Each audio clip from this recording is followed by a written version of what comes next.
Hi everyone, welcome to देसी दिमाग एक और इंटरेस्टिंग गेस्ट के साथ। Have you ever met someone whose mission in life is to bring hope and happiness to those in need? Today we are honored to introduce Mr. Harsh Arora, an incredible human whose passion to help has gone beyond limits, a true champion for old age home and underprivileged children.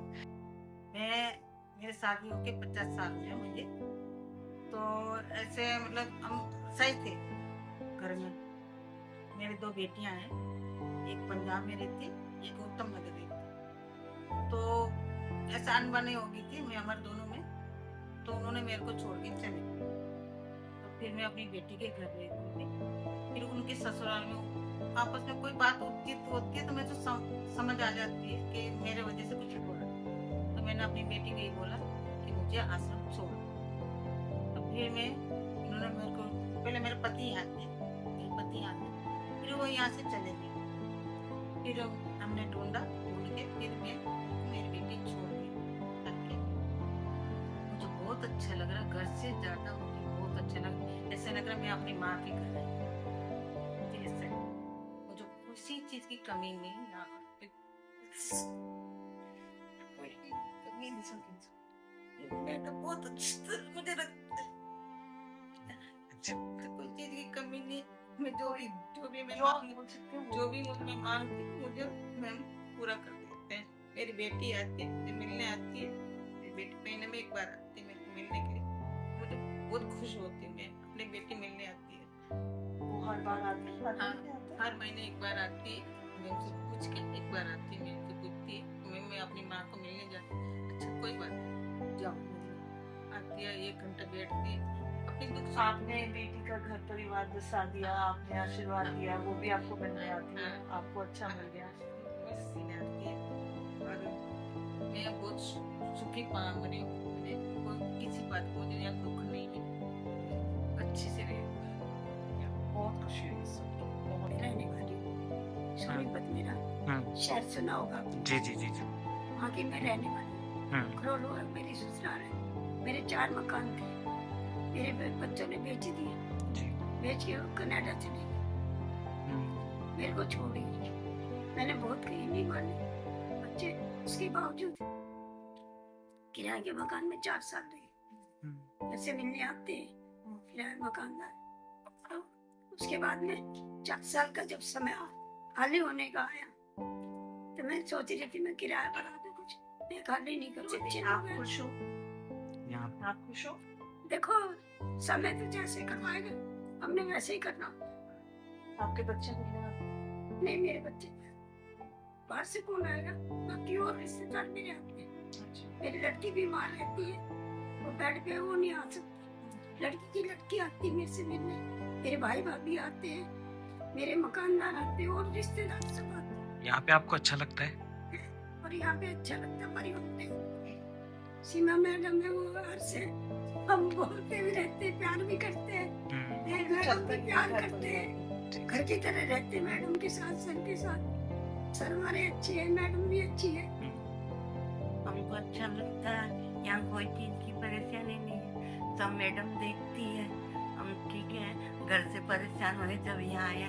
मेरा कोई नहीं है, मेरे 2 बच्चे सब वही खत्म हो गया, आदमी पहले बच्चे भी खत्म हो गए। मैं यहाँ आ गई, मेरे को कोई लेके आया, उनकी बहुत बहुत धन्यवाद। मैं बहुत राजी हूँ, ना किसी का लेना ना किसी का देना। क्या हुआ था बच्चों को? क्या हुआ था? एक को हार्ट अटैक पड़ गया, एक को पीलिया हो गया। मतलब अच्छी कितनी उम्र थी? कितनी उम्र से? एक 30 साल का, एक 35 साल का। दोनों आदमी 50 साल पहले खत्म हो गया, 8 साल के बाद आदमी खत्म हो गए, 2 बच्चे हो गए। मैं बड़ी दुख से आई हूँ, मेरे को कोई देखता था आश्रम में चली जाती, मैं जानती नहीं। संजय आता था इनका कोई सामान देने के लिए, 1 महीने का मेरे को सामान देते थे। उन्होंने कहा माँ जी हमारे घर हमारे आश्रम में चलो। मैं कैसे करूँगी, क्या हम ध्यान रखेंगे। वो लेकर आए, उनका भगवान भला करे।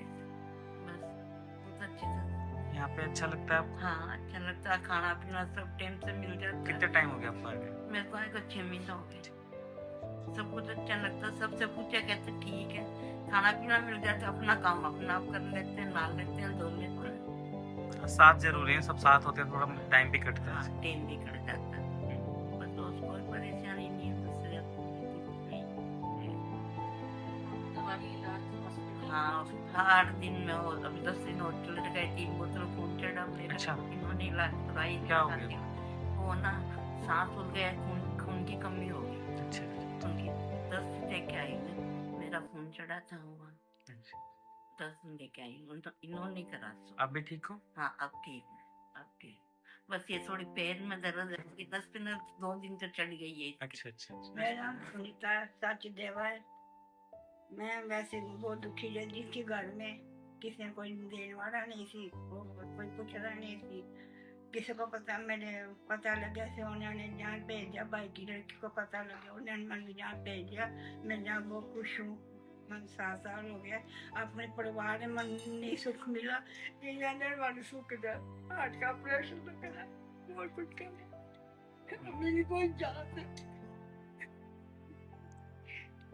एक बेटी थी, वो भी सबको प्यारी हो गई, 22 साल हो गए, बहू को भी 20 साल हो गए। क्या हुआ बेटी? बेटी ने जिठानी ने कुछ कर दिया था, जिठानी ने मार दिया था।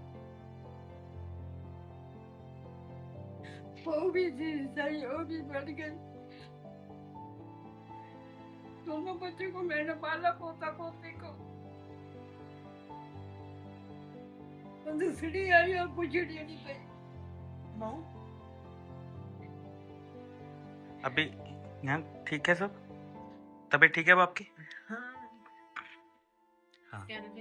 क्या बोलता था? कोई कहने से लग जाता था, बहू के कहने से निकल जाते थे। तो कितना बड़ा था पोता? वो हगा था 18-19 साल का।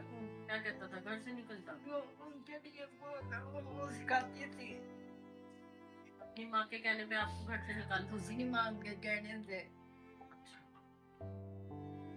देखो हमको पता लगा, उन्होंने मुझे और आपका बेटा बेटा दिया। नहीं पूछता? बहू आई नहीं। बड़ी बड़ी बहुत अच्छी थी। वो कहती थी, मम्मी तुम मुझे खाना खाओ, आप बैठ मुझे काम कर नहीं थी। मैं काम करती थी। यहाँ पे आपको कोई तंग करता है?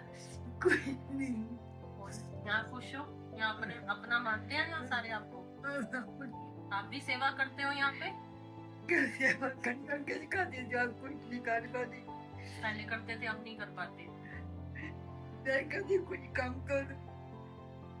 आपको अपनी सेहत का ध्यान रखना, इसीलिए।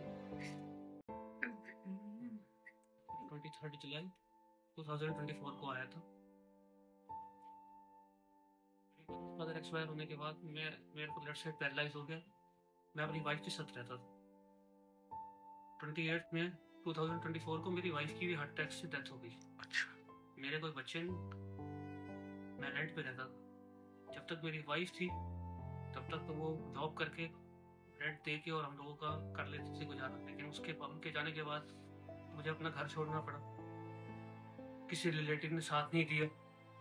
कुछ दिनों तक इधर उधर भटकता रहा कि शायद कुछ हो जाए, कुछ नहीं हुआ। फिर मुझे एक एनजीओ सार्थक प्रयास के बारे में पता लगा। उन लोगों के पास मैं गया, मैंने अपनी आप बीती उनको सुनाई, अपने बारे में बताया, तो उन्होंने मेरे को अपने आश्रम में जगह दी। अगर मैं अब यहाँ नहीं आता तो अब तक शायद मेरे जैसा होगा। तो मैं 2-3 दिन सड़क पर सोता रहा, किसी बात भी ने मुझे एक गिलास पानी नहीं पूछा।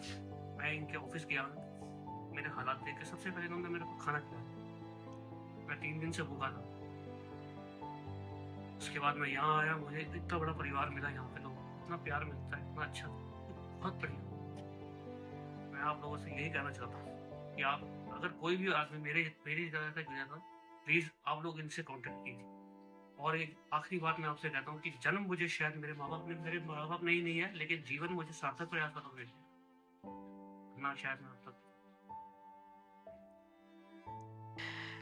Through their human support, he has brought smiles to countless faces who has forgotten how to smile.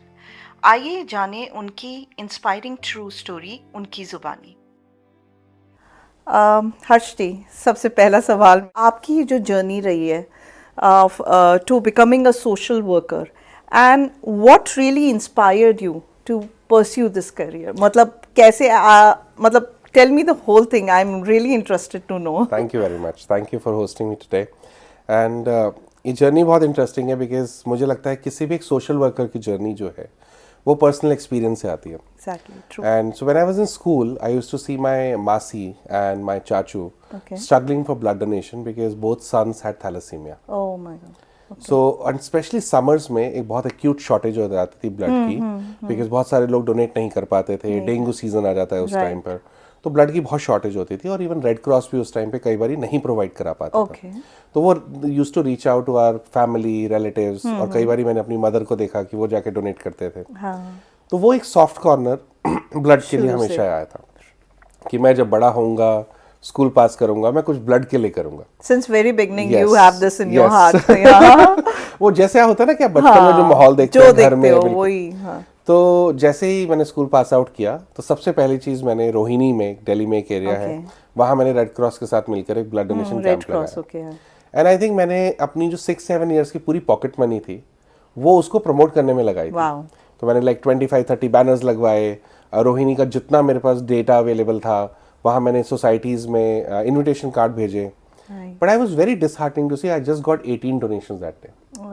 Right, तो वो मेरा फर्स्ट अटेम्प्ट था. First but slowly and gradually हम बढ़ते चले गए और मैं ब्लड डोनेशन कैंप लगाना शुरू हुआ. देन मुझे किसी ने बताया कि आप जब इतना अच्छा काम कर रहे हो, आप सोशल वर्क में इंटरेस्टेड हो, तो आप एनजीओ क्यों नहीं बना लेते. बना लेते हैं. तो मुझे एनजीओ के बारे में कोई आइडिया नहीं था. तो फिर हमने एक लॉयर को कांटेक्ट किया, उन्होंने हमें हेल्प करा और हम 7 फ्रेंड्स ने मिलकर जो उन Okay. 2-3 साल की जर्नी में मेरे साथ जुड़ चुके थे, 2003 में हम लोगों ने सार्थक प्रयास की शुरुआत करी. Okay, 2003, and Yes. it's going on Yeah. smooth. And जब हमने शुरुआत करी तब हमने पाया कि internet was becoming little strong that time. Strong. And लोगों के पास अभी भी ये नहीं था कि ब्लड कैसे मिले, और मैं ब्लड को लेके बहुत पैशनेट था और आज भी हूँ. Right. तो मुझे लगा कि आज की डेट में इंटरनेट तो नहीं है लेकिन फोन सबके पास आ गया था. आपको याद होगा कि 500 रुपए में सबके हाथ में फोन पहुंच चुके थे. Very तो चाहे वो रिक्शा वाला हो और चाहे वो सबके एक अमीर, पास सबके पास वो फोन आ गया. versions. तो Yeah. हम इंडिया की पहली फोन ब्लड हेल्पलाइन बने, Very जहां पर हमने 365 डेज 8 AM to 8 PM हमने एक हेल्पलाइन स्टार्ट करी 18 फ्रेंड्स के साथ, जो कि कभी भी किसी के लिए ब्लड डोनेट करने के लिए रेडी होंगे. और वो 18 लोगों से जो चेंज शुरू हुई, आज 2024 में हमारे पास 75,000 प्लस लोग रजिस्टर्ड हैं जो इस ब्लड डोनेशन मुहिम का हिस्सा है. जी, सबके साथ, चाहे वो कॉर्पोरेट्स में काम कर रहे हैं, एनजीओ में काम कर रहे हैं, इवन हाउसवाइफ्स या कुछ भी, तो ये जो इमोशनल और मेंटल चैलेंजेस आते हैं उनसे आप कैसे डील करते हैं? इतने सारे लोगों के साथ मैनेज करना, सब कुछ कैसे आप डील कर पाते हैं? आई थिंक जब आप किसी भी काम को एज अ जॉब की तरह ट्रीट करते हैं, जी. एक बर्डन की तरह ट्रीट करते हैं, तो वो आपको परेशान करता है. जी. आप शाम को थका हुआ महसूस करते हैं, आपकी एनर्जी डाउन होती है और आपको कुछ अलग चाहिए होता है, राइट, उससे रिफ्रेश होने के लिए, रिचार्ज करने के लिए. True, true. बट जब आप किसी काम को बहुत ही पैशन के साथ करते Exactly, हैं, very राइट, आप उससे बहुत प्यार करते हैं, तो वो आपके लिए खुद एक एनर्जी सोर्स बन जाता है. तो मैं जब मुझे लगता है कि आज अगर मेरा दिन कहीं पे ठीक नहीं गया, तो मैं अपने ओल्ड एज होम में अपने बुजुर्गों के साथ बैठता हूँ, राइट. जो हमारे बच्चे हमारे सेंटर्स में पढ़ते हैं, मैं उनके साथ जब बर्थडे सेलिब्रेशन में या उनकी आंखों में वो जो छोटे छोटे सपने हैं और उनसे छोटी छोटी स्टोरी शेयर करते हैं, वो पता चलता है. जब मैं अपनी टीम के साथ बैठता हूँ कि अच्छा इस वीक में हमने कितने लोगों को ब्लड प्रोवाइड करा, वो चीज़ मुझे बहुत एनर्जी देता है. एनर्जी देता है. तो वो इमोशनल या किसी भी तरह का चैलेंज मुझे शायद आज तक महसूस ही नहीं हुआ. शायद वही एक रीज़न है कि हम इतनी दूर तक आ चुके हैं और अभी और बहुत दूर जाना है. Very true. All my best wishes are with thank you. You. अच्छा सर, लोगों की क्या मिसकंसेप्शंस हैं ये सोशल वर्कर को लेकर? मतलब मैंने देखा है कईयों को मतलब बहुत मिसकंसेप्शन है, आई डोंट नो, बट उसको कैसे हम जस्टिफाई कर सकते हैं? सो हर मिसकंसेप्शन की आई थिंक एक कैटेगरी होती है, बट जो हमें यूजुअली मिलता है, सबसे पहला सवाल जब भी मैं किसी को बताता हूँ कि मैं एक एनजीओ और एक सोशल वर्क कॉज से जुड़ा हुआ हूँ, तो सबसे पहले लोग कहते हैं कि अच्छा फिर आपका खर्चा कैसे चलता है. तो it's very hard to believe for people कि सोशल वर्क भी आपका एक फुल टाइम प्रोफेशन हो सकता है, राइट. आप इतने पैशनेट हैं कि आप पूरी तरह से उसके अंदर इमर्स हो चुके हैं, राइट. चाहे हम जैसे गांधी जी की बात करें कि उनका सपना था कि वो एक आज़ाद भारत देखना चाहते थे, वो ओपन डेफिकेशन फ्री देखना चाहते थे, वो सोसाइटी को कास्ट एंड क्रीड से फ्रीडम देखना चाहते थे। तो उन्होंने अपना कोई 5 या 10% को कंट्रीब्यूशन नहीं दिया, उन्होंने अपने आप को पूरी तरह इमर्स कर दिया। तो आई थिंक जो बहुत सारे हजारों और लाखों सोशल वर्कर्स इंडिया में अवेलेबल हैं, वो मेजॉरिटी ऑफ देम अपने आप को फुली इमर्स करते हैं उस कॉज में, तभी उस कॉज में एक डीपर इम्पैक्ट आ पाता है। अगर आप उसमें 5 या 10% करते हैं, आपको सेटिस्फैक्शन मिलती है, लेकिन डीपर इम्पैक्ट के लिए आपको उसमें फुली इमर्स होना पड़ता है, मेंटली, फिजिकली, इमोशनली, फाइनेंशियली, हर लेवल पर। तो वो एक बहुत बड़ा है। सर मुझे ये भी लगता है, जो मैंने देखा है कि ये मिसकंसेप्शन भी है कि जो भी ओनर है एनजीओ का, वो अपने लिए कर रहा है, मतलब he is drawing the money and अपने बेनिफिट के लिए, कि थोड़ा बहुत इन्वेस्ट कर दिया and then rest he is taking care. तो उसको आप कैसे? उसका तरीका बहुत सिंपल है, क्योंकि सोशल वर्क आपके लिए हमेशा से सोशल वर्क अगर है तो वो क्लियरली लोगों को दिखेगा। और आई थिंक जब हमने 2003 में शुरू किया था, तो हमारी फिलॉसफी ये थी कि अगर सोशल वर्क करना है तो किसी और से पैसे लेने की जरूरत ही नहीं है। तो हम जो 7 फ्रेंड्स थे, हम अपनी अपनी जॉब्स और बिजनेसेस में थे, हम 2000 रुपीज पर मंथ कंट्रीब्यूट करते थे। Very nice. और वो 2008 तक वो कंट्रीब्यूशन करते करते एक बहुत अच्छा अमाउंट हो चुका था। फिर हम लोगों ने सोचा कि क्या हम इसको डिफरेंट लेवल पे लेके जाना चाहते हैं, क्या हम और लाइव्स को इम्पैक्ट करना चाहते हैं, क्योंकि हम एक लिमिटेड वे में कर पा रहे हैं, हमारे भी फैमिलीज हैं, सब कुछ है। तो देन आई डिसाइडेड कि मैं अपनी जॉब छोड़ूं। I was in American Express that time. तो मैंने अपनी जॉब को छोड़ा और मैंने अपना एक training and coaching business start किया, जिससे I could run my family.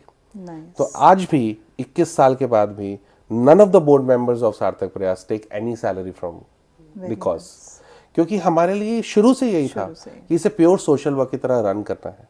और आज भी even though I run both the organisations, 80% जो टाइम है वो सार्थक प्रयास के लिए जाता है, राइट, जिसमें हम उसके फंड रेजिंग स्ट्रैटेजी है, उसके कॉजेज हैं, एल्डर्स को बेटर कंफर्ट कैसे देना है, आज हेल्पलाइन है उसको टेक्नोलॉजी ड्रिवन और एफिशिएंट कैसे बनाना है, ऑर्गेनाइजेशन को प्रोसेस और सिस्टम ड्रिवन कैसे बनाना है, उसमें जाता है।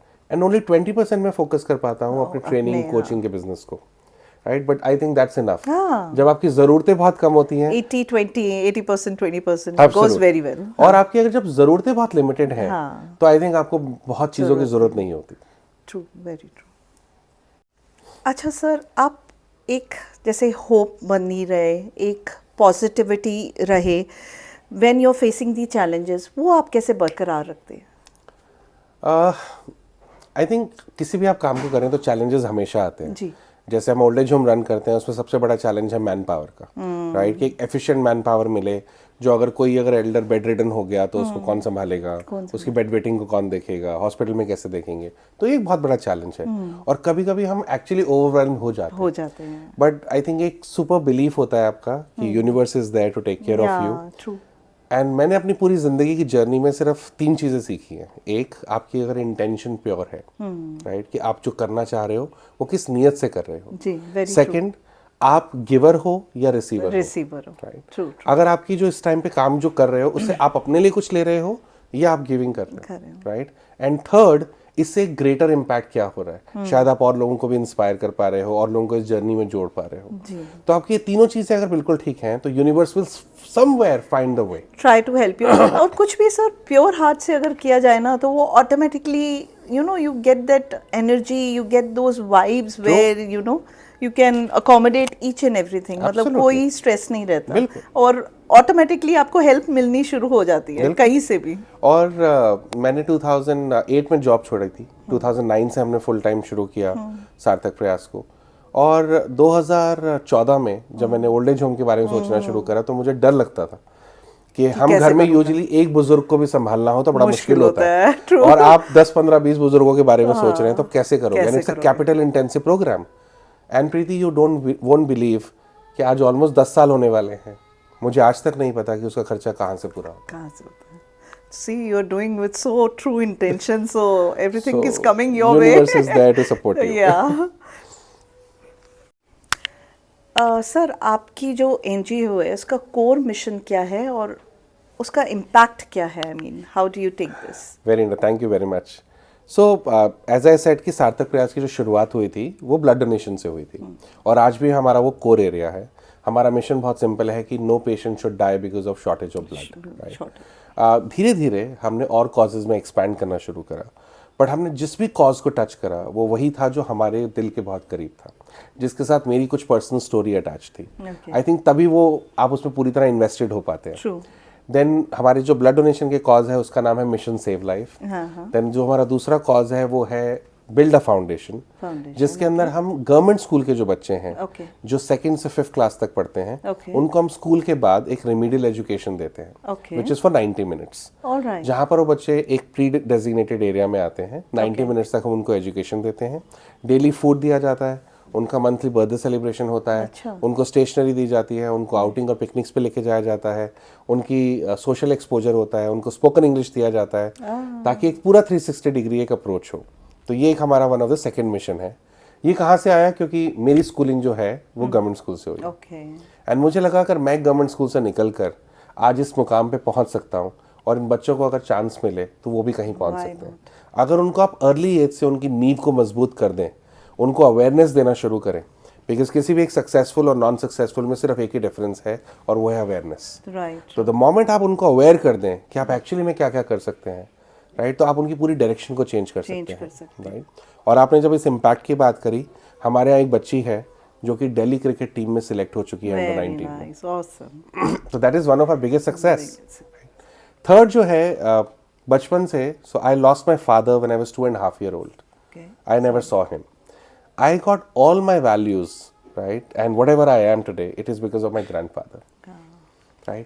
जब मेरी मदर स्ट्रगल कर रही थी डेली की अर्निंग को जुटाने में, तब मेरे ग्रैंडफादर हमें संभालते थे, मुझे और मेरी सिस्टर को, और वो हमें लंच कराते समय स्टोरी सुनाते थे, राइट, गुस्से पे कैसे काबू पाएं, राइट, चीज़ें कैसे करें, डिस्कनेक्ट कैसे रहें, एक ही जगह पे प्रेजेंट कैसे रहें, पैसे की वैल्यू, फ्रूट्स को कैसे चूज़ करें, हर चीज़ उनका अपना एक्सपीरियंस था एक, और उसने मेरी लाइफ को एक बहुत ही ग्रेटर वे में शेप किया। पर जैसे जैसे हम जब बाहर निकलना शुरू हुए, मैं जॉब करना शुरू हुआ, तो पाया कि कहीं ना कहीं हम इस मॉडर्न वर्ल्ड में एल्डर्स को नेग्लेक्ट करते जा रहे हैं। और उसने मुझे हमेशा से प्रेरित किया कि नहीं, मुझे एक ओल्ड एज होम ज़रूर बनाना है। और बहुत साल पहले एक मूवी आई थी जिसका नाम था लगे रहो मुन्ना भाई, और उसमें ओल्ड एज होम था जिसका नाम था सेकेंड इनिंग होम। हमने वहाँ से इंस्पिरेशन लेते हुए हमने सेकेंड इनिंग होम की शुरुआत करी 15 अगस्त 2015 को। और ये एक ऐसा घर है जहाँ पर all destitute and abandoned senior citizens, जिनके लिए उनके अपने घर में जगह नहीं है, उनके लिए घर है जहाँ पर सभी सर्विसेज एब्सोल्युटली फ्री है। वो आकर डिग्निटी से रह भी सकते हैं और उनको एक डिग्निफाइड गुड बाय भी मिलती है जब भी वो इस दुनिया से जाएंगे। सो ये एक थर्ड है हमारा। एंड फोर्थ है हमारा ग्रीन इंडिया क्लीन इंडिया, जो कि एनवायरनमेंट की तरफ एक छोटा सा कदम है, जहाँ पर हम बायोमेडिसिनल गार्डन सेटअप करते हैं ताकि नेचुरली एयर को प्योरीफाई करा जा सके। ये गवर्नमेंट स्कूल्स में सेटअप किए जाते हैं। अच्छा, वो I wanted to ask where exactly you do this, ताकि जो बच्चे हैं, आप आज की डेट में हर घर में, ऑफिसेज में आप एयर प्योरीफायर्स लगा रहे हैं, लेकिन जब आप बाहर वॉक कर रहे हैं तो आप वही वाली एयर को ले रहे हैं। तो जब बच्चे स्कूल में बाहर ग्राउंड में जाते हैं तो वो वही वाली लेते हैं। तो हमने उसके लिए बायोमेडिसिनल गार्डन लगाए ताकि वो नेचुरली एयर को प्योरीफाई कर सके। सेकंड हमने इनिशिएटिव इसमें लिया कि हमने सैनिटरी पैड के इंसिनेटर्स गवर्नमेंट स्कूल्स में लगाने शुरू करें, ताकि उस सैनिटरी पैड को बर्न करके सिर्फ 1 ग्राम ऐश में कन्वर्ट करा जा सके। As you might be aware Preeti, एक सैनिटरी पैड को बर्न होने में, पूरी तरह से डिग्रेड होने में 800 ईयर्स लगते हैं। तो यानी कि जो फर्स्ट सैनिटरी पैड कभी बना होगा वो आज भी यूनिवर्स में कहीं ना कहीं घूम रहा है। और इसको हमने कन्वर्ट करना शुरू करा, and you will be happy to know कि अभी तक हमने 100 स्कूल्स में ये इंसिनेटर्स लगा चुके हैं, and I think lakhs of pads को हम सेव कर चुके हैं लैंडफिल में जाने के लिए। Very nice. तो ये 4 हमारे कॉजेज हैं, मिशन है, और इसका इम्पैक्ट धीरे धीरे हम उसको क्रिएट कर रहे हैं। Amazing, thank you. Seriously amazing. I mean आपकी जो एनजीओ है वो आप कैसे डिफरेंशिएट करते हो फ्रॉम अदर एनजीओज, मतलब हाउ डू यू डिफरेंशिएट? सो मेरा मानना है कि कोई कंपटीशन नहीं है, क्योंकि इंडिया एक बहुत बड़ी कंट्री है जहाँ पर कॉजेज भी बहुत सारे हैं जिनके ऊपर काम करने की ज़रूरत है, और वही संस्थाएं और उनके जो चलाने वाले लोग हैं, उनको जो काम करने वाले लोग हैं, उनकी भी अपनी एक स्किल है, पैशन है और सब चीज़ें हैं। आई थिंक कुछ चीज़ें आपको डिफरेंशिएट करती हैं। एक, जब मैं कॉर्पोरेट वर्ल्ड से आता हूँ तो वो जो हमने वहाँ देखा कि आप किस तरह से ओपननेस क्रिएट करते हैं, आप ट्रांसपेरेंसी क्रिएट करते हैं, you are open for collaborations, जो कि मुझे लगता है कि एनजीओ सेक्टर में कहीं ना कहीं थोड़ा सा मिसिंग है, राइट। कि अगर मैं एक सेंटर चला रहा हूँ तो मैं शायद नहीं चाहूंगा कि दूसरी कोई संस्था के बच्चे आके पढ़े, क्यों डोनर क्लैश हो जाएंगे, दूसरा डोनर आएगा, कोई CSR आएगा। तो आई थिंक ये चीज़ को फिक्स करने की ज़रूरत है, जो कि मैं और भी बहुत सारी संस्थाएं ऐसी हैं जो अब धीरे धीरे कोलैबोरेशन की तरफ खुल रही हैं। तो उससे मुझे लगता है कि हम थोड़ा सा डिफरेंट हैं। थर्ड एंड फोर्थ चीज़ जो हमें लगता है कि हमने शुरू से सार्थक प्रयास को सस्टेनेबल ऑर्गेनाइजेशन बनाने की कोशिश करी है। तो हमने कभी CSR पे 100% डिपेंडेंस नहीं रखी। शुरू से ही हमने एक रिटेल डोनेशन पे ध्यान दिया। हमारे पास एक कुछ लोगों की एक आर्मी बन गई है जो हमें 100 रुपए से लेकर 1000 रुपए महीने तक देते हैं, ताकि आप ऑर्गेनाइजेशन को सस्टेन रख सकें। क्योंकि CSR डोनेशन बल्क में आती जरूर है, बट वो जाती भी है बल्क में। एंड सपोज 1 या 2 साल के बाद वो कॉर्पोरेट डिसाइड करती है कि उनका थीमेटिक एरिया चेंज हो गया, वो प्रॉब्ली ज्योग्राफी चेंज हो गई और वो नहीं करना चाहते, या उनका प्रॉफिट ही नहीं आया जिसकी वजह से वो नहीं सपोर्ट कर पा रहे, तो क्या आप उस कॉज को बंद कर देंगे? क्या आपने जिन बच्चों और बुजुर्गों की जिम्मेदारी ली थी, आप उनको सिर्फ इसलिए मना कर देंगे कि अब हम, क्योंकि हमारे पास कंपनी से पैसा नहीं आ रहा इसलिए हम नहीं देंगे? तो हमें लगा कि आपके पास रिटेल डोनर्स की एक छोटी सी आर्मी जरूर होनी चाहिए, जिससे आप ऑर्गेनाइजेशन को सस्टेन कर सको। आप बेनिफिट्स रिड्यूस कर सकते हो, लेकिन जो बेसिक नेसेसिटीज हैं उन बच्चों की और बुजुर्गों की, वो पूरी कर सको। I think that sets us apart too. Very nice. अच्छा हर्ष जी, कुछ ऐसी स्टोरी बताइए जिसने सिग्निफिकेंट इम्पैक्ट डाला हो किसी पर्सन पे या आप पे, और टोटल चेंज ओवर हो गया हो। मतलब कुछ ऐसा डिफरेंस है, कुछ शेयर कीजिए प्लीज़। प्रीति, आई थिंक जब आप सोशल वर्क में एंटर करते हैं, ये किसी भी कॉर्पोरेट या किसी भी कमर्शियल वर्क से बहुत डिफरेंट है। और आपके अंदर बहुत कमियां होती हैं एज अ पर्सन, हर इंसान में होती हैं। तो मुझे गुस्सा बहुत आता था, राइट। मैं चीज़ों को बहुत डिसऑर्गेनाइज रखता था, मैं प्रोक्रेस्टिनेट करता था चीज़ों को।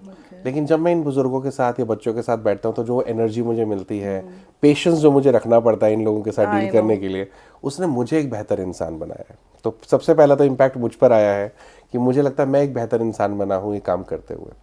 सेकेंड, एज आई सेड कि हमारी एक बच्ची है बिरला फाउंडेशन के हिस्से में, तो हम एक प्राइवेट स्कूल में, उन्होंने हमें एक रूम दिया हुआ है जहाँ पर हम स्कूल के बाद उसमें फ्री ऑफ कॉस्ट एजुकेशन दे पाते हैं बच्चों को। And the principle of the school was very kind. He said कि हम आपके सारे बच्चों को फ्री में क्रिकेट कोचिंग भी देंगे जो हमारे स्कूल का हिस्सा है। और जब उन्होंने देना शुरू करा तो उसमें ये बच्ची निकली, और आज वो बच्ची दिल्ली क्रिकेट टीम का हिस्सा है अंडर 19 में, एंड वो ग्रो कर गई है। तीसरी स्टोरी आई थिंक जो मेरे दिल के बहुत करीब है। हमारे पास एक बुजुर्ग आए थे, हमने ओल्ड एज होम शुरू ही किया था तब, और हम बेड रिडन पेशेंट्स को नहीं ले पा रहे थे। क्योंकि हमारे पास उतने रिसोर्सेज नहीं थे। उनको करने के लिए एक बहुत डिफरेंट लेवल ऑफ पेशेंस और डिफरेंट लेवल ऑफ मेहनत चाहिए। तो हम अभी सिर्फ उन बुजुर्गों को ले पाते थे जो अपना काम खुद कर लें, लाइक वॉशरूम जाना, खाना खाना कर पाए। एंड उनको जब वो कोई छोड़ने आया, ही वॉज लिटरली क्राइंग। उनकी हाफ बॉडी पैरालाइज थी, एंड वो इतना घबराए हुए थे कि जब वो हमारे ओल्ड एज होम में आए, उन्होंने उसी टाइम पर यूरिनेट कर दिया कि पैंट्स गॉट वेट। और हमने कहा आप कोई बात नहीं बाबा, आप बैठिए, और हमारे केयर टेकर हैं, उनको क्लीन किया, मैंने जो भी हेल्प कर सकता था वो करी। एंड ही सेड कि मैं 30 साल से चांदनी चौक एरिया में रिक्शा चलाता था, and one day he got electrocuted from the electric pole. Okay. And उसकी हाफ बॉडी लेफ्ट पैरालिसिस हो गई। उनकी फैमिली ने शायद 2 दिन में नहीं लगाया उनको सड़क पर छोड़ने के लिए। I don't know. And I was like, really? एक इंसान 30 साल से अपने परिवार को पाल रहा है, 12 घंटे रिक्शा चलाकर, और उसकी फैमिली उसको 2 दिन भी नहीं रख पाई। Hats off to you, sir. The emotion bond you have with your, I really can relate. Seriously, I mean. So, whenever I think about him, I think he was, I think, a soul connected to us. I can feel it. तो मुझे नहीं पता मैं उनकी कैसे सेवा करूँगा। मैंने उनको बस कहा कि बाबा ये घर आपका है आज से। एंड वो करीबन 2.5 साल के करीब जिंदा रहे, और मैं हर 2-3 दिन में ओल्ड एज होम विजिट करता था।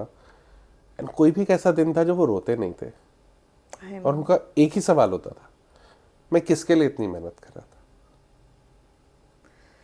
बड़ा सेटबैक लगता है पेरेंट्स को, आई नो। आई थिंक ये क्वेश्चन हम सबको अपने आप से पूछना चाहिए सबको कि हम एक्चुअली किसके लिए मेहनत कर रहे हैं। एक्चुअली में जब हमारे परिवार में वो ह्यूमैनिटी, वो इमोशंस, वो कनेक्टेडनेस खत्म हो चुकी है, सर रही नहीं गई है, टू बी वेरी ऑनेस्ट रही नहीं गई। और हम बात कर रहे हैं आज से करीबन 8 साल पहले की, तो 8 साल बाद आज तो सिचुएशन और चेंज है। कोविड में हम सबने देखा एंड शायद उनको जब पता चल गया था कि मेरा टाइम अब नज़दीक आने वाला है, तो एक दिन मैं वहाँ गया और मैंने कहा कैसे हैं, तो वो कभी कभी बोलते, क्योंकि चांदनी चौक से थे तो उनका खाना खाने का बड़ा मन होता था, वहाँ की चाट पकौड़ी। उन्होंने कहा बेटा मुझे वहाँ की ना टिक्की और दही भल्ले खाने हैं। तो नेक्स्ट डे हम लोगों ने वो अरेंज करवाया एंड खाने के बाद उसने बोला कि मैं जिस दिन जाऊँगा ना, मेरा संस्कार तुम करना। एंड आई थिंक जब मैंने उनका संस्कार किया तो ऐसा था कि शायद कुछ पार्ट ऑफ मी उस दिन डिस्कनेक्ट हुआ। सो आई रियली डोंट नो कि ये वर्क मुझे क्या देता है, बहुत कुछ sir, But- I seriously But I if think I this can is- feel it everybody can feel it, but this my way of life, this my way of life. कोई नहीं कर सकता, हर कोई नहीं कर सकता ऐसे, और आप वे इस- यू डूइंग इट और आप इस इम्पैक्ट को कहीं पेपर पे नहीं लिख सकते। नहीं लिख सकते sir, you can feel it, you can just feel it and I am feeling it. Harsh ji, ये सोशल वर्क, ये NGOs, how it has evolved over the years, और मतलब how do you explain this, how do you brief this कि कैसे और आगे आने वाले फ्यूचर में इसका क्या इम्पैक्ट रहेगा? Okay. I think India is blessed with social work culture, social work space. हम राजा महाराजाओं के टाइम से देखते हैं कि सोशल वर्क संस्थाएं चल रही थी। Tata is our biggest example कि CSR का कभी जन्म भी नहीं हुआ था, तभी वो बहुत ज़्यादा सोशल वर्क करते थे। तो बट पहले सोशल वर्क का जो फॉर्मेट था वो ये था कि आपने दान दिया और संस्था ने उसको यूज़ करा, कर लिया, राइट। आप आकर देख सकते थे, आप बच्चों के साथ बैठ सकते थे, सब चीज़ें करते थे, और आप कहीं पे पत्थर पे अपना नाम लिखवाते थे कि आपने मंदिर में, गुरुद्वारे में आपने इतना दान दिया, आपने शिव परिवार बनाया, आपने इस कमरे को बनवाया, धर्मशाला बनवाई। तो ये बना हुआ था फॉर्मेट। स्लोली एंड ग्रेजुअली जैसे जैसे हम मॉडर्न वे में आना शुरू हुए, और स्पेशली 10 years बैक जब CSR लॉ आया, तो कहीं ना कहीं एक टॉक होनी शुरू हुई कि what is the impact, how do you measure the impact. और उसको वो एक बहुत अच्छा कदम है एनजीओज में ट्रांसपेरेंसी लाने के लिए। तो जो एनजीओज का सोशल वर्क का जो रूप बदला, वो सबसे बड़ा है कि now people talk about impact. Even एक रिटेल डोनर जब आपसे बात करता है कि अच्छा मैं आपको देना चाहता हूँ, वो कहाँ यूज होगा, तो एटलीस्ट एक सोशल वर्कर बताता है, एक एनजीओ बताती है कि अच्छा ये हमें बच्चों के लिए चाहिए, ये हमें बुजुर्गों के लिए चाहिए। पहले क्या था, आप संस्था को दे रहे हैं, आप धर्मशाला बनवा रहे हैं, वो उसे किस तरह से यूज होगा नोबडी नोस, राइट। आज उनको पता है कि ये चीज़ है, और कॉर्पोरेट्स ने उसमें एक बहुत अच्छा कंट्रीब्यूशन दिया, जहाँ पर उन्होंने फॉर्मेट्स बनाए, उन्होंने अपने प्रोसेसेस बनाए, और उन प्रोसेसेस को एनजीओज ने जब अडॉप्ट करना शुरू करा तो वो भी प्रोफेशनल हुई। And slowly and gradually there are bigger organisations and HNIs are coming in the market, जो कि ऑर्गेनाइजेशन को सस्टेन और ग्रो करने के लिए भी फंडिंग देने के लिए रेडी है, राइट। क्योंकि उस बात को समझते हैं कि अगर आप 100 रुपीज सिर्फ कॉज के लिए दे रहे हो, तो ऑर्गेनाइजेशन कैसे ग्रो करेगी। अगर आप वहां पर चाहते हो कि एक हाईली कॉम्पिटिटिव लोग आए, जो कि इम्पैक्ट रिपोर्ट्स भी बना सकें, जो PPTs भी देख सके, जो AI को भी देख सके, जो शायद बड़ी बड़ी कॉन्फ्रेंसेस में जाकर आपके लिए बात भी कर सकें, उस लेवल की जो कम्युनिकेशन चाहिए वो कहाँ से आएगी, उनकी सैलरीज कहाँ से निकलेंगी, राइट।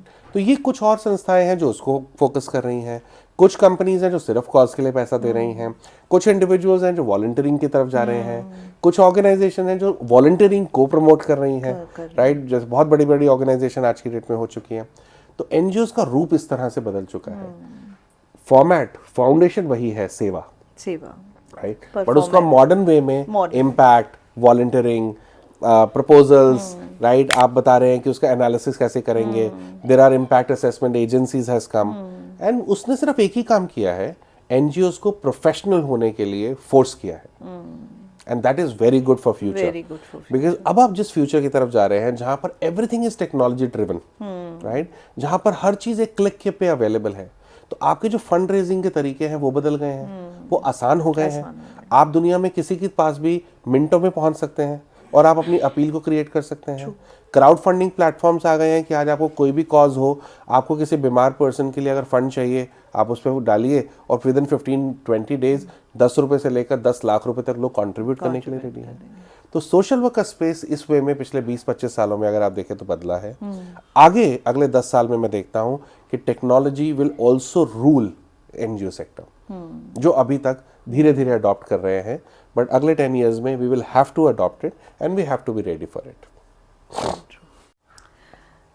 सर ये मैं अपनी एक्सपीरियंस से बता रही हूँ, जैसे मैं इंस्टाग्राम स्क्रॉल करती रहती हूँ, तो just one of the video I just you know I was scrolling, तो दे वर सेइंग कि हाँ ये बच्चे को कैंसर है, इसको इमीडिएट असिस्टेंस की ज़रूरत है, this much money we require, ये and they have shared the prescription as well सब कुछ।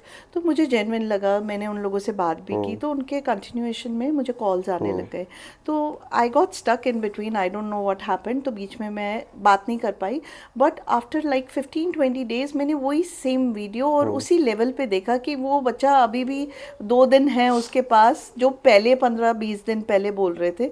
तो हाउ यू कैन डिफरेंशिएट कि मतलब कौन जेन्युइन है और कौन नहीं, मतलब ऐसे वीडियोस देख के तो कोई भी मतलब इतना emotional person like me will नहीं, ले लो आप जो भी है, how you can differentiate that.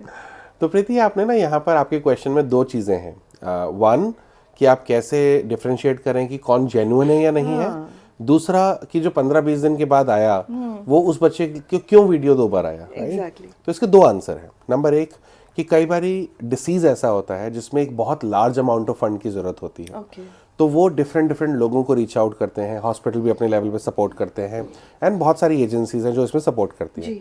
तो सपोज आपने 15 दिन पहले देखा, उसको 50 लाख रुपए की जरूरत है और 15 दिन में मेरे प्रॉब्ली 5 लाख या 10 लाख रेज हुआ, तो 15 दिन के बाद वो दोबारा भी आएगा, जब तक वो फंड रेज नहीं होगा वो वीडियो चलता रहेगा। अब सेकंड इसका क्वेश्चन है कि हम जेन्युइनिटी कैसे चेक करें, राइट? उसके 2-3 तरीके हैं।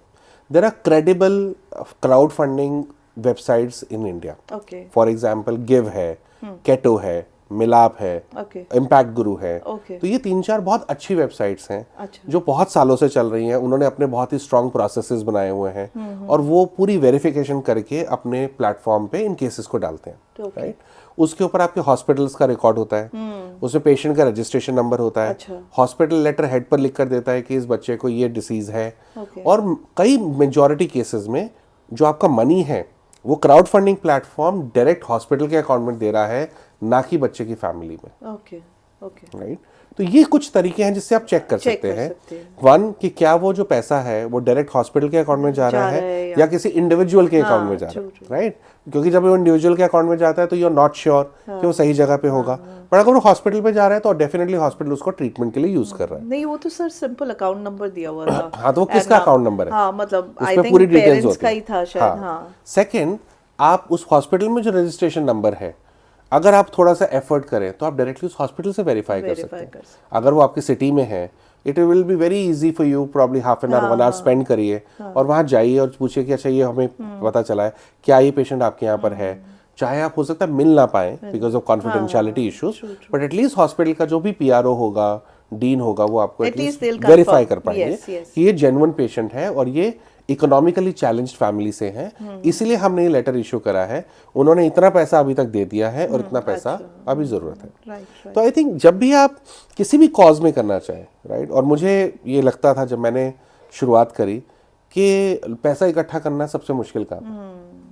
आज मैं इतने सालों के बाद एक बात ओपन प्लेटफॉर्म पे बोलता हूँ, हर जगह पे बोलता हूँ कि पैसा इकट्ठा करना सबसे आसान काम है, क्योंकि आप इमोशंस दिखाकर, राइट, पैसे किसी से भी ले सकते हैं। India is a emotional country, पर लोगों को जोड़ना सबसे मुश्किल काम है, कनेक्ट रहना और कनेक्ट करना। Absolutely, right? कि आज हम इतने सालों से ओल्ड एज होम चला रहे हैं, मैं ये कहता हूँ कि हमें सिर्फ 30 लोगों की जरूरत है जो महीने में 1 दिन आकर ओल्ड एज होम में पूरा दिन स्पेंड कर सके। हमें वो 30 लोग नहीं मिल रहे। जो हमारे घर में कितने सीनियर सिटीजन्स हैं जो घर में पूरी तरह से ठीक है, फ्री हैं, उनके पास अपने व्हीकल्स हैं, ड्राइवर्स हैं, राइट? उनको ये नहीं पता कि अपना टाइम कैसे स्पेंड करें, राइट? वो रिटायर्ड है, लेकिन अगर हम उन्हें फिर भी बोल रहे हैं कि आप महीने में 1 दिन आइए, आप हमारे बुजुर्गों के साथ टाइम स्पेंड करिए, आप देखिए सब कुछ वहाँ ठीक चल रहा है नहीं चल रहा, केयर टेकर्स अच्छे से काम कर रहे हैं नहीं कर रहे, हमारा वो कितना बर्डन कम करेगा। बट फिर भी वो 30 लोग नहीं मिलते, लेकिन खर्चा पूरा हो जाता है। तो पैसा इकट्ठा करना कई बार आसान होता है, लोगों को जोड़ना मुश्किल होता है। तो जब आप डोनेशन करना चाहें उससे पहले उसको वेरीफाई करिए, हमें भी और लोगों को भी, कि जाइए वो एक्चुअली पेशेंट उस हॉस्पिटल में है या नहीं है, और फिर आपकी जो भी अफोर्डेबिलिटी हो अपने फ्रेंड्स को जोड़िए और उसको सपोर्ट करिए। Harshi, as a NGO person आप अपना रूटीन कैसे डिस्क्राइब करेंगे डेली? मतलब व्हाट यू लुक एट, आपका अगर दिन शुरुआत आप करें तो as a NGO person, as a NGO manager, what you look at? I think ये बहुत इंटरेस्टिंग क्वेश्चन है और ये मुझसे अभी तक किसी ने नहीं पूछा। हम लोगों का जो रूटीन है वो बहुत ही स्कैटर्ड है। It is not a 9 to 5 profession, it is virtually 24/7 routine. कभी हम लोग नॉर्मल ऑफिस में होते हैं जहाँ पर टीम से डिस्कशन, अगले क्वार्टर की प्लानिंग, सोशल मीडिया की पोस्ट की प्लानिंग, कॉजेज़ में इवेंट्स जो होते हैं, कोई कॉर्पोरेट विजिट है, कोई, तो वो सब चीज़ें चलती रहती हैं। अब बहुत सारी इकोसिस्टम बन गए हैं, तो वॉलंटियर कॉन्फ्रेंस होती हैं, फंड रेजिंग कांग्रेस होती हैं, वॉलंटियर इनिशिएटिव्स की मीट्स होती हैं, तो मैं वहाँ पर अपनी प्रेजेंस देता हूँ। तो चाहे वो दिल्ली में हो, दिल्ली से बाहर हो, उसके लिए मुझे ट्रैवल करना होता है। CSR समिट्स होते हैं जहाँ पर हम जाकर कॉर्पोरेट्स को अपने कॉजेज़ के बारे में बताने की कोशिश करते हैं। तो साल में करीबन 50 से 100 दिन आप मान के चल सकते हैं कि जहाँ पर ये इवेंट्स के लिए हमें इधर से उधर जाना पड़ता है। और फिर उसके अलावा डेस्क वर्क होता है आपका। इसके अलावा बच्चों के साथ, बुजुर्गों के साथ रेगुलरली मिलना, उनको हर दूसरे दिन से जाना। इसके अलावा फिर जब कभी बीमार हो जाते हैं, कभी किसी बुजुर्ग अगर यहाँ से चले जाते हैं दुनिया से, तो वो सब चीज़ें देखना। तो our routine is really scattered, हमें पता ही नहीं होता कि दिन, कई बार आप सोचते हो कि आज आप मॉर्निंग में जाके ऑफिस जाके ये करेंगे, और सडनली किसी कॉर्पोरेट का फ़ोन आता है कि अच्छा हम आना चाह रहे हैं, तो देन आप उनको एंटरटेन करते हो। कई बार किसी को उसकी रिपोर्ट चाहिए होती है, कभी कोई और चीज़ की आप प्लानिंग कर रहे हो, तो बहुत सारी चीज़ें हैं जो चलती रहती हैं। तो रूटीन हमारी ऐसी कोई फिक्स नहीं है इसमें। बट अगर नॉर्मल डे है तो आपका वो ज़्यादातर टाइम टीम के साथ इंटरेक्शन, उनको एम्पावर करने, उनको ट्रेनिंग करने और उनकी प्लानिंग करने और इन सब चीज़ों में जाता है।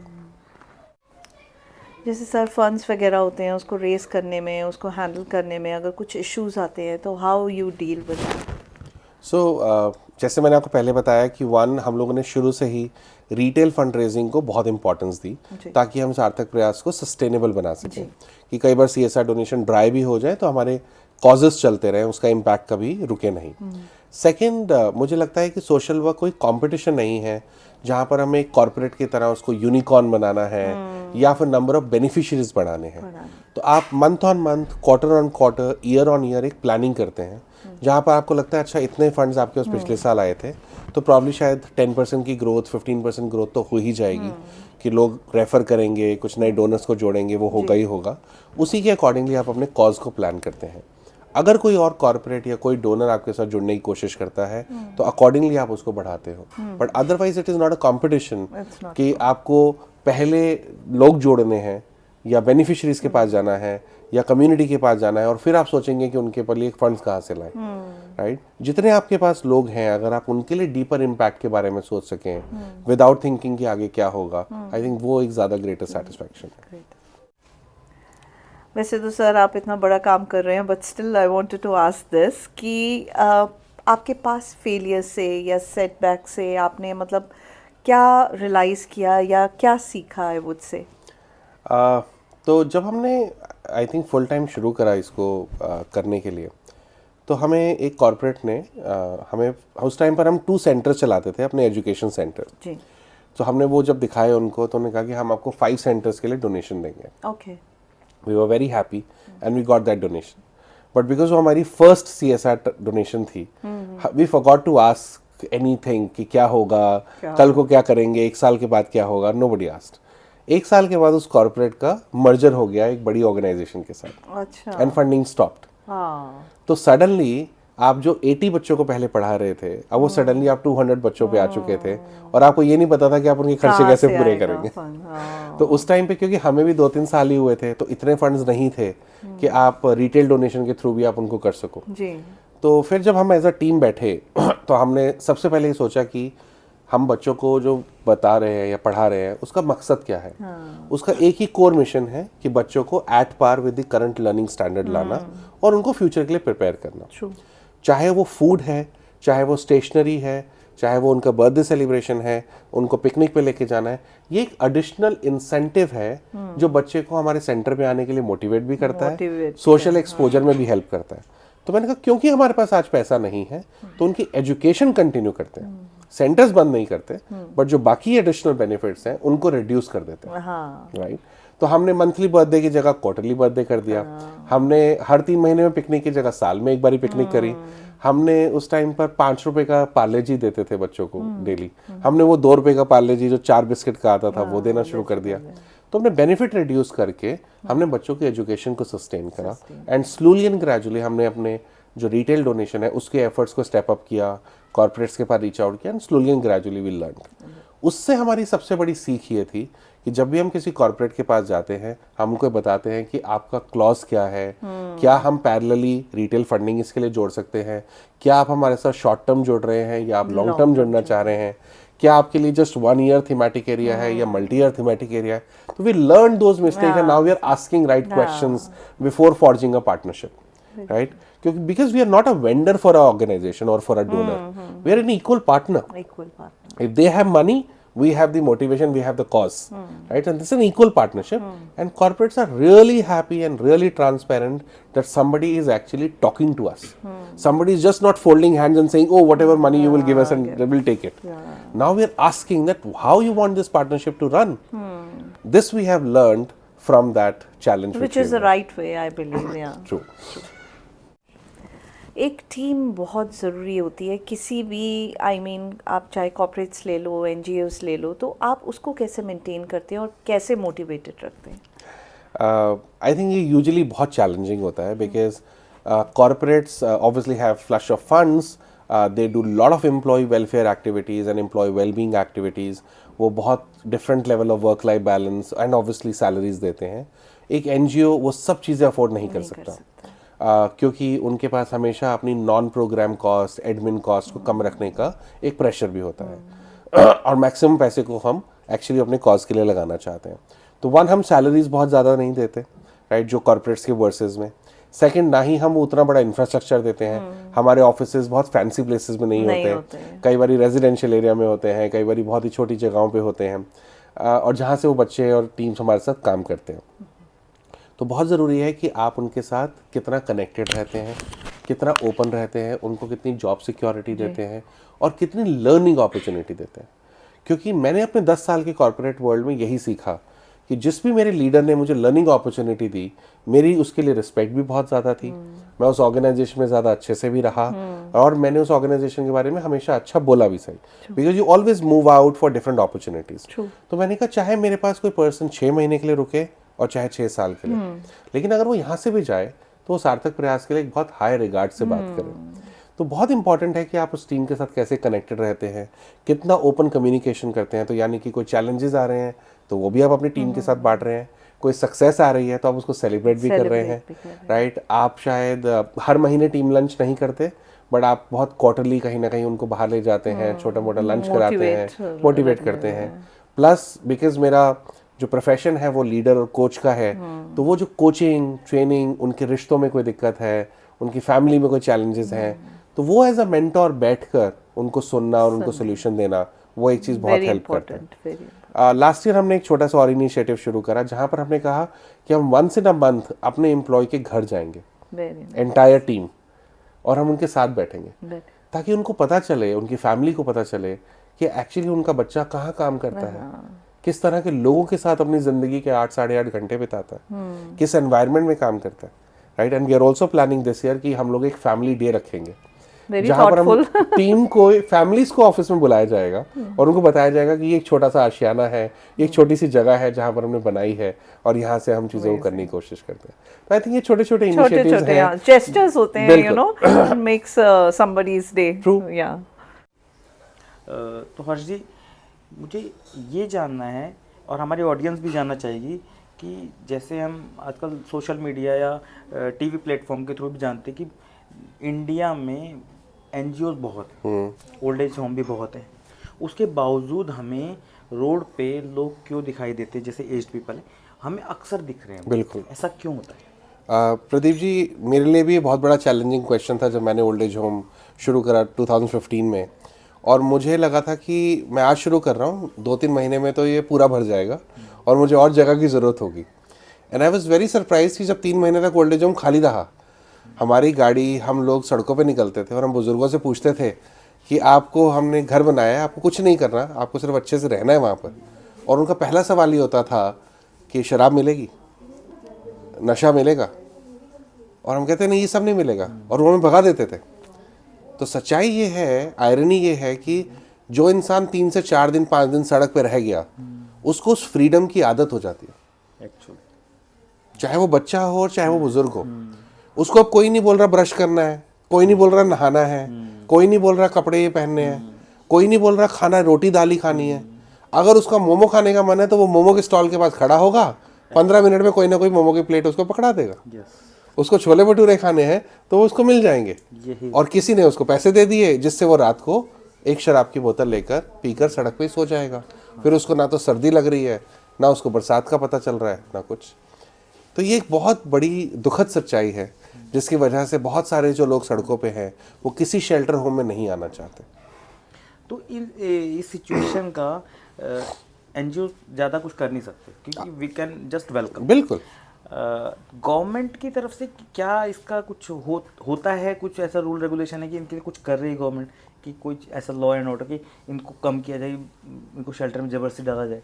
देखिए, आप जेल तो चला नहीं रहे हाँ। कि आप उनको ज़बरदस्ती ले लेंगे, राइट? आप अगर ले भी आएंगे तो एज एन एनजीओ हमारे पास उतने रिसोर्सेज नहीं है कि आप गार्ड्स रख लो, कि आप उनको जाने नहीं। तो अगेन आप एक क्लोज्ड जेल बना रहे हैं फिर उनके लिए, राइट? तो जब आप घर बना रहे हैं तो घर का तो दरवाज़ा खुला है, और वो आप पर्सन को ज़बरदस्त, पूरी कई बार पुलिस हमारे पास छोड़ के जाती है और वो पर्सन शायद कुछ घंटों में ही भाग जाता है। तो हम भी पुलिस से पहले पूछते हैं आज की डेट में कि उनसे पूछिए बाबा से कि क्या वो एक्चुअली रहना चाहते हैं, नहीं रहना चाहते। तो चाहे वो गवर्नमेंट हो, चाहे वो पुलिस हो, चाहे वो वॉलंटियर्स आपके और हमारे जैसे हो, हम कोशिश कर सकते हैं, और गवर्नमेंट अपने लेवल पे पूरी कोशिश करती है। मैं यहीं से याद आया मुझे कि हम लोग क्राइम पेट्रोल या इन शोज़ में देखते हैं कि पुलिस कम्युनिकेट करती है, कनेक्टेड रहती है एनजीओज़ के साथ, कि कभी भी कोई बच्चा रेस्क्यू होता है या कुछ होता है तो वो हैंड ओवर करते हैं कि आप टेक केयर करें, और जो भी फाइनल फर्दर एक्टिविटीज़ होंगी पुलिस कम्युनिकेट कर देगी। तो आपके पास कभी ऐसा हुआ है कोई किसी क्रिटिकल सिचुएशन में बच्चा रेस्क्यू होकर आया है, या कोई एल्डर कोई रेस्क्यू, इस तरह का कुछ? बच्चों के लिए हम नहीं करते, ऐसा कोई शेल्टर होम नहीं है, हमारा बुजुर्गों के लिए है। तो हमारा बुजुर्गों के लिए कई बार पुलिस आती है, और हमारे पास कई ऐसे बुजुर्ग हैं जो उनकी तरफ से आके रह रहे हैं। और ऐसा भी कई बार हुआ है कि जब उनको बच्चों ने शायद ढूंढ रहे थे और उनको नहीं पता चला, वो बुजुर्ग को हमारे पास छोड़ गए, फिर 2 दिन के बाद पुलिस वाले लेने आ गए कि अरे वो बच्चे मिल गए हैं, अब हमें उन्हें ये रियूनाइट करना है, क्योंकि वो पता नहीं किस पुलिस स्टेशन में करा। कई बार बुजुर्गों को अल्जाइमर है, पार्किंसन है, डिमेंशिया है, जो उनको पता नहीं चलता, तो वो घर से बाहर निकले खाना खा के और रास्ता भूल गए। और कई बार क्या हुआ, किसी ने रिक्शे पे बिठा दिया, कुछ ऑटो पकड़ा दिया, और वो घर से बहुत दूर पहुंच गए। और फिर जब वहाँ किसी को मिले तो वो उस एरिया के ओल्ड एज होम में आ गए, और वो जो फैमिली है उन्होंने उसको उस एरिया के पुलिस स्टेशन में कंप्लेंट लिखवाई, जिसमें वो 2 या 3 दिन का टाइम लगता है। तो ऐसा कई बार ही होता है कि पुलिस वाले लेकर भी आते हैं और फिर वापस लेके भी जाते हैं। अच्छा, जैसे हम बच्चों को अडॉप्ट करते हैं, मुझे क्या कुछ ऐसा भी है, मैंने शायद सुना है कि पेरेंट मतलब ओल्ड को लोग अडॉप्ट कर लेते हैं? हमारे पास कॉल्स आई हैं पिछले, अगर हम बात करें 7-8 सालों में, हमारे 3 या 4 कॉल्स ऐसी आई हैं जहाँ पर लोगों ने बोला है कि मैं ना अकेला रहता हूँ और मेरे माँ बाप नहीं हैं, या मेरी मदर नहीं है, तो मुझे एक माताजी को अडॉप्ट करना है। वन, ऐसा कोई लॉ नहीं है इंडिया में, राइट? सेकंड, हमें ये नहीं पता कि वो पर्सन कैसे उनको रखेंगे। अगर हम किसी माताजी को कन्विंस भी करें कि चलिए आप प्रदीप जी के यहाँ जाके रहिए, हमें नहीं पता कि क्या रिलेशन रहेगा, आप उनको एज एक्चुअली मदर ले रहे हैं या आप एज ए नौकरानी ढूंढ रहे हैं। जी जी जी, राइट? तो क्योंकि ऐसा कोई लॉ नहीं है, कोई ऐसी गाइडलाइंस नहीं है, इसलिए हम हमेशा ऐसी रिक्वेस्ट को मना करते हैं। बट हम उनको एनकरेज करते हैं कि ये घर आप ही का है, आप आइए, और एक बुजुर्ग नहीं, पूरे 10 बुजुर्गों, जो 20 बुजुर्ग हैं, उन सबके साथ टाइम स्पेंड करिए, अपना बर्थडे मनाइए, और इस तरह से उनके साथ कनेक्टेड रहिए। आई थिंक वो भी एक बहुत बड़ी सेवा और एफर्ट है। तो सर, जब से आप ओल्ड एज होम चला रहे हैं, रन कर रहे हैं, तो इसमें लगभग स्टार्टिंग से अभी तक कितने हमारे पास अंकल आंटी जो भी हैं रहे हैं, और इनमें से कभी ना कभी टाइम के बाद ईश्वर के पास चले जाते हैं, तो कुछ कभी उनके जो कनेक्टिंग पीपल हैं, रिलेटिव्स हैं, अगर आप जानते हैं, तो कनेक्ट करते तो आते हैं कभी, वो बिल्कुल। हुआ है कभी ऐसा? सो इस क्वेश्चन के 3 एस्पेक्ट हैं प्रदीप, कि एक हम इस सेकेंड इनिंग प्रोग्राम में 2 वर्टिकल है, एक है हमारा ओल्ड एज होम और एक है अडॉप्ट एन एल्डर इनिशिएटिव, जिसमें हम ऐसे बुजुर्गों को सपोर्ट करते हैं जो शायद अपनी झुग्गी बस्ती में अकेले रहते हैं या एक कमरे में रहते हैं, उनको हम मंथली राशन प्रोवाइड करते हैं और वो ओल्ड एज होम में नहीं आना चाहते। दूसरा है ओल्ड एज होम में, जिसमें हमारे पास खुद भी चल कर आते हैं, जिन परिवारों ने शायद उनकी बिल्कुल केयर नहीं कर सकते वो आ गए, पुलिस ने छोड़ दिया, घर से टॉर्चर था वो आ गए, आपके हमारे ऐसे वॉलंटियर्स ने ढूंढा वो आ गए। तो अगर आप देखें तो पिछले 10 साल में करीबन 50 to 70 बुजुर्ग ऐसे होंगे जो आए हैं और कुछ टाइम रहे हैं, कुछ लोग चले गए, कुछ लोगों की जैसे अब हमारे पास एक बाबा थे, वो हमारे पास थे, वो अयोध्या से थे और उनकी आंखों का ऑपरेशन हमने करवाया, उनका कैटरैक्ट था, उनकी आंखों का ऑपरेशन करवाया हमने और वो 2-2.5 साल हमारे पास रहे और उसके बाद वो एक दिन कहा कि नहीं अब तो मैं अपने गांव चला जाऊंगा, मुझे पता है, और वो चले गए। अच्छा। ऐसे ही कुछ लोग परिवार से रीयूनाइट हो गए, कुछ लोगों पुलिस ने ढूंढ कर उनको करा।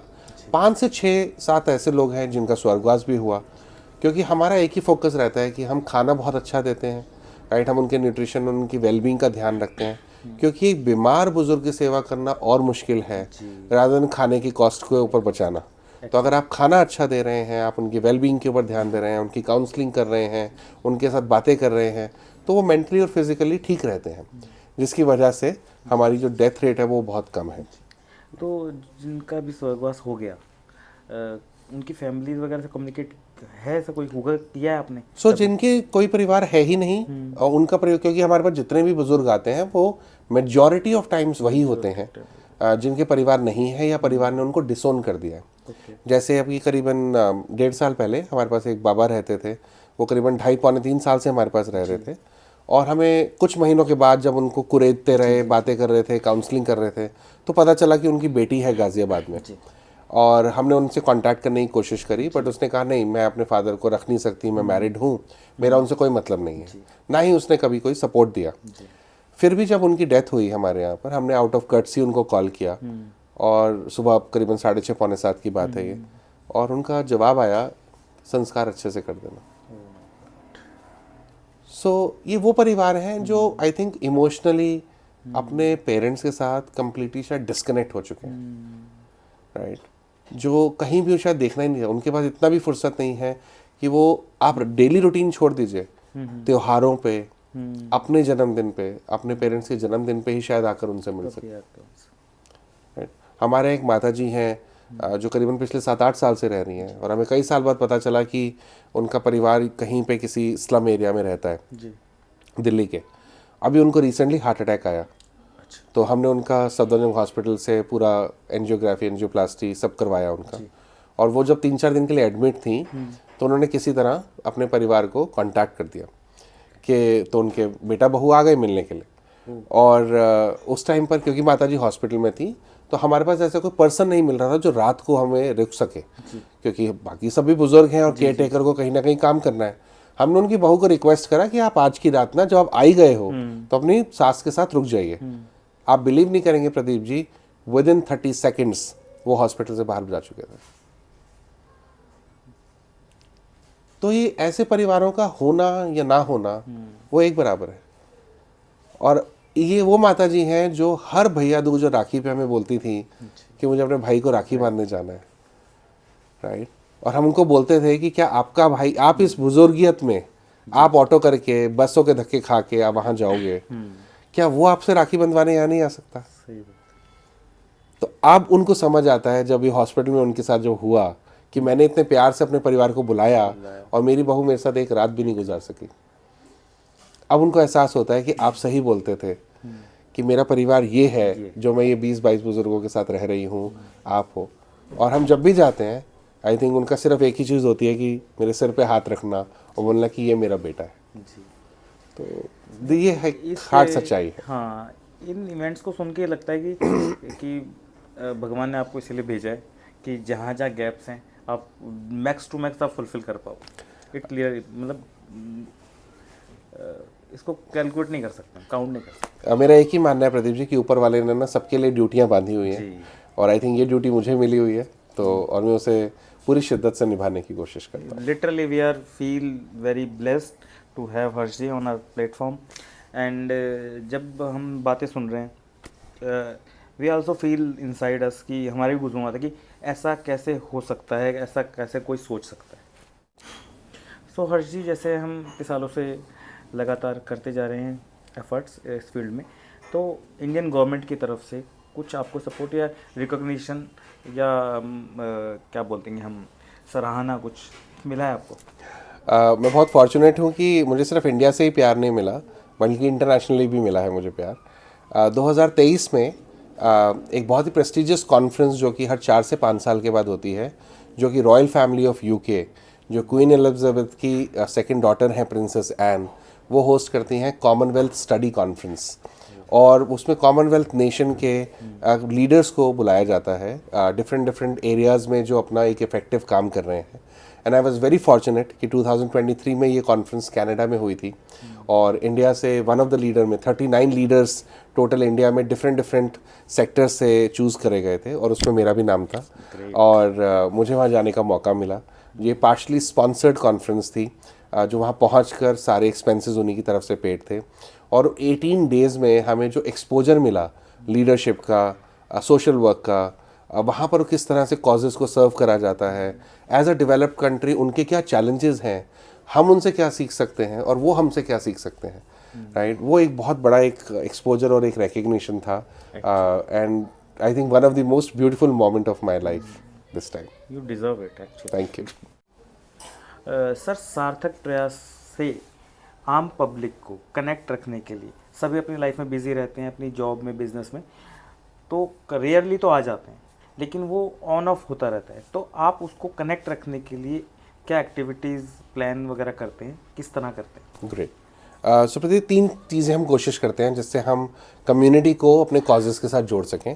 एक है ब्लड डोनेशन कैंप्स, जो कि हमारा कोर वर्क है सार्थक प्रयास का, कि जो हम ब्लड हेल्पलाइन चलाते हैं। तो हम करीबन 60 to 70 ब्लड डोनेशन कैंप्स पूरे साल में ऑर्गेनाइज करते हैं, और उसकी इन्फॉर्मेशन हम व्हाट्सएप अपने सोशल मीडिया के थ्रू भेजते हैं। और वो पूरी दिल्ली और एनसीआर में कैंप्स होते हैं, जिससे लोग उस एरिया में जो हैं वो हमारे कैंप्स में आए और जुड़ सकते हैं। ये कैंप्स डिफरेंट ब्लड बैंक्स की पार्टनरशिप के साथ होते हैं, जहाँ पर उनके ब्लड के स्टॉक को रिफिल करा जा सकता है। सेकेंड, हर महीने के 3rd सैटरडे हम एक वॉलंटियर मीट ऑर्गेनाइज करते हैं अपने ऑफिस में, which is a volunteer and supporter meet, जिसमें हमारे जो भी वॉलंटियर जुड़े हुए हैं वो आएँ, वो बताएं, हम उन्हें बताते हैं कि हम आगे की क्या इनिशिएटिव्स हैं, क्या इवेंट्स आ रहे हैं, कहाँ कहाँ हमें आपके सपोर्ट की ज़रूरत है। उनसे आइडियाज़ लेते हैं कि हम अपने बुज़ुर्गों और बच्चों के लिए और क्या कर सकते हैं। तो ये एक मंथली एक कनेक्शन ऑफ है। थर्ड इज़ हमारे education centres as well as old age home में हर महीने एक बर्थडे सेलिब्रेशन होता है। तो जो हमारे 8 एजुकेशन सेंटर्स हैं प्लस ओल्ड एज होम है, तो 9 बर्थडे सेलिब्रेशंस हर महीने होते हैं, और वो पूरे दिल्ली और एनसीआर में हमारे एजुकेशन सेंटर्स भी हैं और ओल्ड एज होम भी हैं। तो वहाँ पर जब आपको इन्फॉर्मेशन पहुँचती है, आप अपने एरिया के नज़दीकी सेंटर में आकर आप उन बच्चों और बुजुर्गों के साथ बर्थडे सेलिब्रेट कर सकते हैं, अपना बर्थडे उनके साथ मना सकते हैं, कोई स्पेशल ओकेजन हो उनके साथ सेलिब्रेट कर सकते हैं। इससे आपको पता चलता है कि month on month, quarter on quarter in बच्चों और बुजुर्गों की ज़िंदगी में क्या पॉजिटिव डिफरेंस आ रहा है। इसके अलावा ओल्ड एज होम में हम लोग रेगुलर बेसिस पे मूवीज़ दिखाते हैं। जैसे अभी रिसेंटली एक मूवी आई थी वनवास, जो कि एल्डर अब्यूज़ के ऊपर थी, नाना पाटेकर जी की। हम उसके लिए उन सारे बुजुर्गों को अपने पीवीआर थिएटर में लेकर गए और वहाँ पर हमने वो मूवी उनको दिखाई। इससे पहले एक रक्षाबंधन मूवी आई थी। तो ये ऐसी कुछ मूवीज़ हैं जो फैमिली ओरिएंटेड मूवीज़ हैं। जब भी आती हैं हम बुज़ुर्गों को वो मूवी आउटिंग लेके जाते हैं। आसपास के जो रिलीजियस और स्पिरिचुअल प्लेसेस हैं दिल्ली और एनसीआर में, हम वहाँ के ट्रिप ऑर्गेनाइज करते हैं, ताकि हम लोगों को बता सकें कि आप भी आइए और उनके साथ जुड़िए। तो ये बिजी लाइफ से निकलने का एक बहुत बड़ा तरीका है जब आप इन सब के साथ जुड़ सकते हैं। और मैं तो ऑडियंस से भी कहना चाहूँ कि जब हम जुड़ेंगे आपसे और मिलेंगे हमारे एल्डर्स से सबसे, तो हम समझ पाएंगे कि लाइफ एक्चुअली क्या है। बिल्कुल। अर्निंग स्पेंडिंग ये लाइफ नहीं जो चल रही है एक्चुअल में। लाइफ वहाँ पे हमें भी जाना है, उस एज पे कैसे बिहेव करना, ग्राउंड पे आ जाते हैं, एक्चुअली हम ग्राउंड पे आ जाते हैं at the moment. True. Sir, जैसे आप इतनी लंबी जर्नी चल रहे हैं और आगे भी चलने वाले हैं, तो इसमें आपको रिफ्रेशिंग अचीवमेंट्स क्या लगती हैं जो आपको स्पार्क देती हैं इमीडिएटली? प्रदीप, आई थिंक ये बहुत ही जो one of the most satisfying moments होते हैं आपकी ज़िंदगी में, कि जब एक बुज़ुर्ग हमारे पास आता है, मेजॉरिटी ऑफ टाइम्स वो फिज़िकली और इमोशनली बहुत शैटर्ड होता है, वो मॉल न्यूट्रिशनड होता है, राइट, वो टॉर्चर्ड होता है और अब्यूज़ होता है। वो कई रातों से शायद ठीक से सोया नहीं होता। अब जैसे वो यहाँ आता है और उसको हम जब बेड अलॉट करते हैं तो वो जो उसको एक फीलिंग होती है कि अब मेरे सिर पे छत है, जी जी राइट। प्लस जब उसको 3 टाइम का अच्छा खाना मिल रहा है, घर परिवार की तरह खाना मिल रहा है, तो जो 15 से 20 दिन के बाद अगर आप कभी भी उन बुजुर्ग को देखें बिफोर और आफ्टर पिक्चर, वो एक चेहरे पे जो रंगत आती है, राइट, वो जो एक इंसान दिखना शुरू होता है कि हाँ मैं भी एक बिल्कुल नॉर्मल इस सोसाइटी का हिस्सा हूँ, मैं कोई अबैंडन्ड फेंका हुआ टुकड़ा नहीं हूँ, वो उसको कहीं ना कहीं पूरी तरह से फील करता है। और जब हम उस इंसान को हंसते हुए देखते हैं तो वो हमें एक बहुत ही सेटिस्फाई करता है कि हाँ शायद लोगों के सपोर्ट की वजह से हम एक ज़िंदगी में पॉजिटिव डिफरेंस ला सकें। हाँ, एफर्ट्स अचीव हो रहे हैं, मतलब रिजल्ट्स True. आ रहे हैं सामने। सर, हम एज ए कॉमन मैन और हमारी ऑडियंस सार्थक प्रयास तक कैसे पहुंच सकती है इन ए ईजी वे, आप बेटर बता पाएंगे? Thank you Pradeep. I think मैं आपके व्यूअर्स को सबसे पहले बोलना चाहूँगा कि मनी एक बहुत इंपॉर्टेंट फैक्टर ज़रूर है किसी भी संस्था को, किसी भी कॉज को सपोर्ट करने के लिए, बट मनी के साथ साथ हमें आपके फिजिकल सपोर्ट की बहुत ज़रूरत है। आप एज अ वॉलंटियर हमारे साथ जुड़िए, हमारे ओल्ड एज होम, हमारे बच्चों के साथ आके टाइम स्पेंड करिए।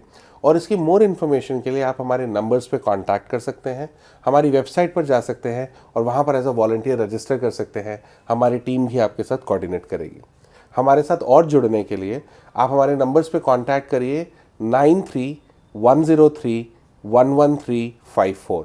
मैं रिपीट कर रहा हूँ 93-103-11354 एंड दूसरा नंबर है 97-113-11354 और हमारी वेबसाइट है sarthakprayas.ngo।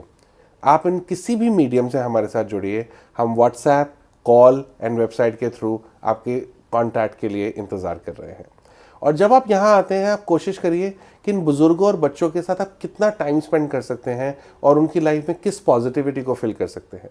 जस्ट किसी बुज़ुर्ग के साथ 2 घंटे बैठने से जो आप उसके पास्ट को खाली कर रहे हैं, जो उन्होंने अपनी ज़िंदगी में सहा है, आप उसको सुन रहे हैं, वो उनकी ज़िंदगी में एक बहुत पॉजिटिव डिफरेंस लाता है। एंड मुझे पता है कि आप हमारे साथ ज़रूर जुड़े रहेंगे। देसी दिमाग का मैं बहुत थैंक यू देता हूँ कि उन्होंने अपनी इस पूरी टेक्निकल टीम को हमारे साथ जोड़ा और इस पॉडकास्ट को रिकॉर्ड किया जिससे हम ज़्यादा से ज़्यादा लोगों तक पहुँच सकें। एंड आई रियली विश देसी दिमाग a really good success. Thank you very much. Thank you so much sir. और इंस्टा पे भी आप जुड़ सकते हैं, सार्थक प्रयास से लगातार वहाँ अपडेट आते रहते हैं, कम्युनिकेट भी कर सकते हैं आप। और हम जितने भी आगे रील्स वगैरह आएंगी, शॉर्ट्स आएंगे, वो कोलैबोरेट करके आएंगे, तो आप वहाँ से भी जा सकते हैं। आप हमसे भी कम्युनिकेट कर सकते हैं, हम भी आपको डिटेल सबमिट कर देंगे। बिल्कुल। थैंक्स।